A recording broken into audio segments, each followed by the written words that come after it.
নমস্কার বন্ধুরা, উর্মিলাস কিচেনে সবাইকে স্বাগত। আজকে তোমাদের সাথে আমি ডিমের খুব সুন্দর একটা রেসিপি শেয়ার করছি।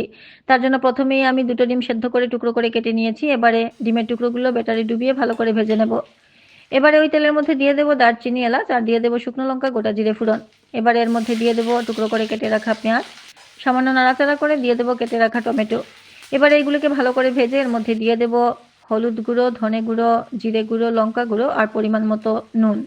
সামান্য জল দিয়ে মশলাগুলোকে ভালো করে কষিয়ে নেব। এবারে এর মধ্যে দিয়ে দেবো থেতো করে রাখা আদা আর রসুন। সামান্য নাড়াচাড়া করে এর মধ্যে দিয়ে দেবো ক্যাপসিকাম। এবারে ভালো করে কষিয়ে আমি এর মধ্যে দিয়ে দেবো 1 কাপ মতো জল, দিয়ে দেবো কাঁচা লঙ্কা। সামান্য ফুটে উঠলে দিয়ে দেবো অল্প পরিমাণ চিনি।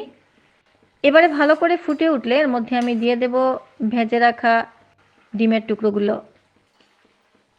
নামানোর আগে দিয়ে দেবো মিট মশলা গুঁড়ো।